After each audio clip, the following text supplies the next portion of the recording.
माननीय नीतीश कुमार मुख्यमंत्री जी को हाथों को अधिक से अधिक मजबूत करें। आज जो मध्य वर्ग के ऊपर आज जो हमला भारत सरकार के द्वारा किया जा रहा है, ये बर्दाश्त करने के लायक नहीं है। नमस्कार, आप देख रहे हैं न्यूज़ एरा। मैं हूं आपके साथ शुभम। पटना के मिलर हाई स्कूल में आज राष्ट्रीय स्वाभिमान दिवस का आयोजन किया गया है। यह स्वाभिमान दिवस जेडीयू के वरिष्ठ नेता संजय सिंह करा रहे हैं। महाराणा प्रताप के पुण्यतिथि समारोह के रूप में यह राष्ट्रीय स्वाभिमान दिवस मनाया जा रहा है। इसका उद्घाटन मुख्यमंत्री नीतीश कुमार किए हैं। जाहिर सी बात है कि इस बड़ी रैली में जेडीयू के बड़े नेता भी मौजूद हैं। जेडीयू के राष्ट्रीय अध्यक्ष राजीव रंजन सिंह उर्फ ललन सिंह, वरिष्ठ नारायण सिंह, उमेश कुशवाहा, मंत्री विजय चौधरी, अशोक चौधरी, सुमित सिंह, लेसी सिंह सहित कई और नेता मंच पर दिखे हैं। इस राष्ट्रीय स्वाभिमान दिवस के बहाने जेडीयू अपना अगला कार्ड खेल रही है। इस कार्यक्रम में क्षत्रिय समाज के लोगों को बुलाया गया है, जो बिहार के हर कोने से पटना पहुंचे हैं। उम्मीद जताई जा रही है कि इस मंच में मुख्यमंत्री नीतीश कुमार बड़ी घोषणा भी कर सकते हैं। 2020 में इसी महाराणा प्रताप पुण्यतिथि के कार्यक्रम में क्षत्रिय समाज के लोगों ने मुख्यमंत्री नीतीश कुमार से आनंद मोहन की रिहाई की मांग की थी। सीएम नीतीश कुमार ने भी क्षत्रिय समाज के लोगों को आश्वासन दिया था कि वो कोशिश करेंगे। एक बार फिर वही कार्यक्रम है। ऐसे में उम्मीद जताई जा रही है कि मंच पर नीतीश कुमार इसकी घोषणा कर सकते हैं कि आप सब लोग जो बाहर घूम रहे हैं, अंदर आकर अपने स्थान को ग्रहण करें। अब अगले कड़ी में श्री आलोक सिंह जी रोहतास से आए हैं, हम उनको आमंत्रित करते हैं।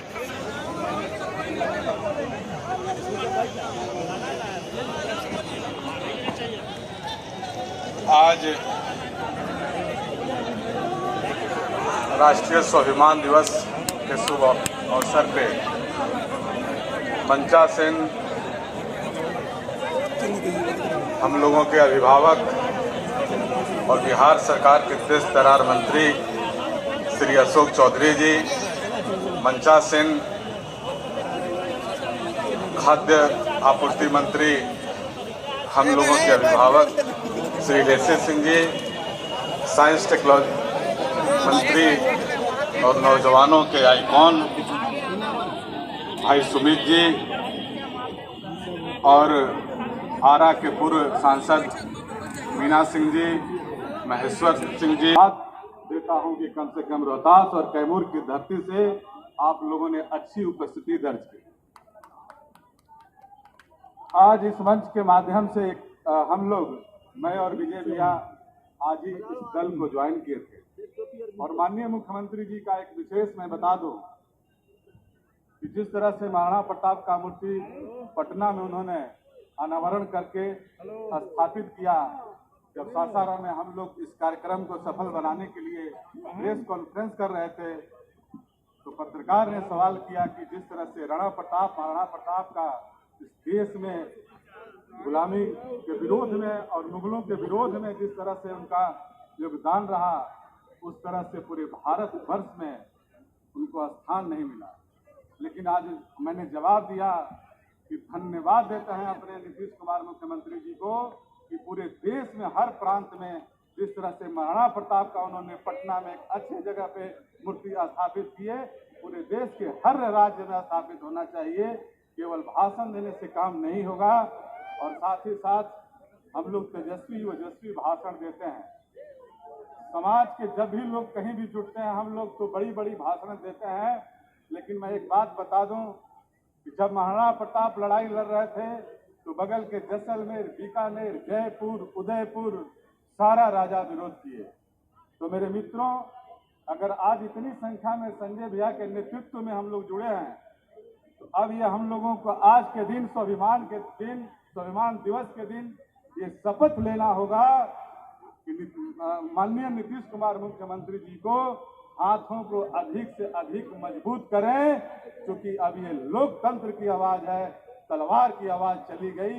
इसलिए अपने नौजवान साथियों से आग्रह करूंगा, और सबसे पहले धन्यवाद दूंगा संजय भैया को कि पिछले प्रोग्राम में ये एक सम्मान समारोह शुरुआत किए थे, उसमें प्रत्येक प्रतिनिधि को, चूंकि रोहतास कैमूर से आपको बता दूं कि मेरे भाई साहब दोबारा एमएलसी हुए, और जितना भी अपने समाज का वार्ड सदस्य से, जिला परिषद से, मुखिया से, पंचायत समिति से सदस्य हुए थे, सबको मान सम्मान दे के एकत्रित करने का काम किया।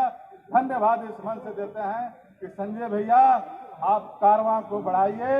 अभी विधानसभा में 27 की उपस्थिति है, विधायक में, एमएलसी में 12 की उपस्थिति है। अगर आप इस तरह से करेंगे तो जनता दल यूनाइटेड में 20 की उपस्थिति हो जाएगी। इसी चंद शब्दों के साथ मैं अपनी वाणी को विराम देता हूं। जय हिंद, जय महाराष्ट्र।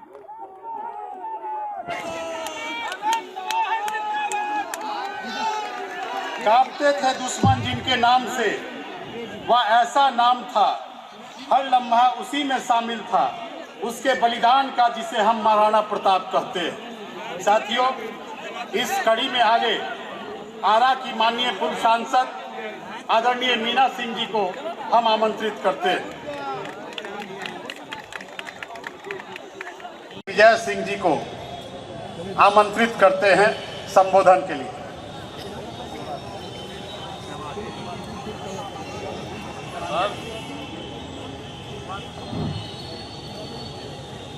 आज के कार्यक्रम के अध्यक्षता कर रहे भाई संजय सिंह जी, कार्यक्रम का संचालन कर रहे भाई मंजीत जी, मंच पर उपस्थित हमारे बड़े भाई बिहार सरकार के माननीय मंत्री श्री अशोक चौधरी जी, मंच पर उपस्थित बिहार सरकार के मंत्री हमारी बड़ी बहन लेसी सिंह जी, मंच पर उपस्थित माननीय मंत्री सुमित जी, मंच पर उपस्थित सिवान के माननीय सांसद कविता सिंह जी, मंच पर उपस्थित जो माननीय मुख्यमंत्री हमारे बिहार आदरणीय नीतीश कुमार जी ने जो महाराणा प्रताप की प्रतिमा पटना में लगा करके उन्होंने जो काम किया है, हम लोग उनको ढेर सारी बधाई आज मंच से देते हैं। भाइयों, इसी मंच से 2020 में हम लोगों ने यह मांग किया था कि महाराणा प्रताप की आजमकद प्रतिमा पटना के किसी चौराहे पर लगाया जाए। माननीय मुख्यमंत्री हमारे नेता आदरणीय नीतीश कुमार जी ने हम लोगों की मांग को पूरा करने का काम किया है। हम लोग पूरी कमेटी के तरफ से उन्हें आभार व्यक्त करते हैं। भाइयों, आप जानते हैं कि राजनीति तौर पर जो आज के दिनों में माहौल चल रहा है, आप उससे अवगत हैं। अभी मैं कुछ दिन पहले भाइयों मैं गुजरात गया था। गुजरात में सहकारिता का एक सम्मेलन था। मैंने उस सम्मेलन में लोगों से पूछा, विधानसभा का चुनाव चल रहा था, मैंने पूछा कि भाइयों यहाँ पर लोगों का क्या हाल है, क्या होगा? बोला कि भाई साहब यहाँ का हाल बहुत बुरा है, लेकिन जो सरकार है वही रहेगी। मैंने कहा कि भाइयों इससे क्या क्या मतलब होता है? बोला कि भाई इस देश में हमारे राज्य का आदमी प्रधानमंत्री है। सबसे ज्यादा विकास अगर किसी देश में हुआ है राज्यों का तो वह गुजरात का हुआ है। भाइयों, 2024 का चुनाव आने वाला है। हम लोगों के समाज की, महाराणा प्रताप के चाहने वाले लोगों की बड़ी प्रबल आवश्यकता है और हम लोग चाहेंगे कि बिहार का आदमी जो हमारा आदर्श, हमारा नेता आदरणीय नीतीश कुमार को देश का प्रधानमंत्री बनाने में हम लोग पूरी मदद से एकता के साथ आगे बढ़े।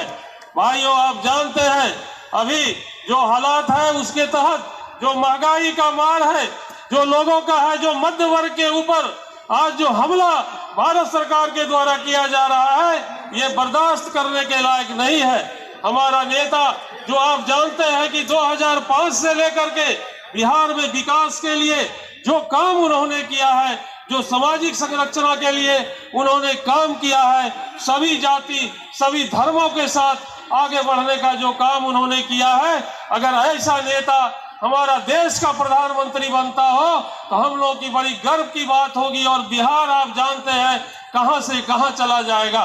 भाइयों, हम लोग के इसी बीच में एक बात अशोक चौधरी और अन्य भी माननीय मंत्री लोग हैं मंच पर, मैं बताना चाहता हूं कि मैं भागलपुर गया था। हमारे बिहार सरकार के एक माननीय मंत्री आलोक मेहता जी ने एक ऐसी गंदी बात उन्होंने राजनीति तौर पर कर दी कि आजादी के बाद 75 वर्ष हुए होंगे किसी ने ऊंची जाति के विरुद्ध में इस तरह की कोई टिप्पणी नहीं किया। उन्होंने कह दिया कि हम लोग घंटी बजाते थे और अंग्रेजों का हम लोग दलाली करते थे। मैं इसकी घोर आपत्ति करता हूं। तमाम भाइयों से मंच से मैं इसकी निंदा करता हूं कि आलोक मेहता माफी मांगे या नहीं तो बिहार सरकार को उनके ऊपर कड़ी कार्रवाई करनी चाहिए। आज स्वाभिमान दिवस है, स्वाभिमान से हम लोग कोई समझौता नहीं कर सकते हैं। मैंने कड़ी प्रतिक्रिया की वहां पर भागलपुर में मैंने इनकी कड़ी घोर निंदा मैंने करने का काम किया।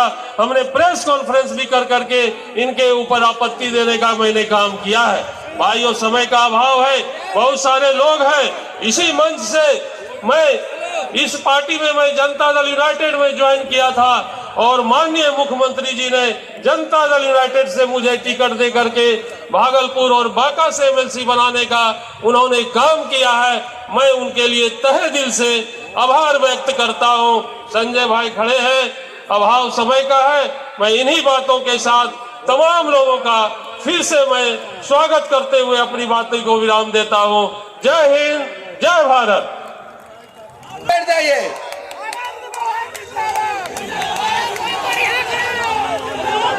बैठो बैठो।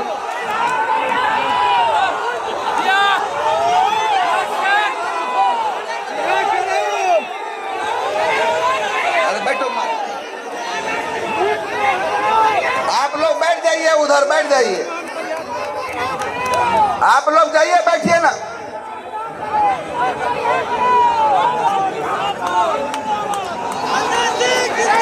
अरे चलिए चलिए, आप लोग उधर बैठिए, आप लोग वहां जाइए। हेलो, आप लोग उधर बैठिए ना। बोल दो बोल दो।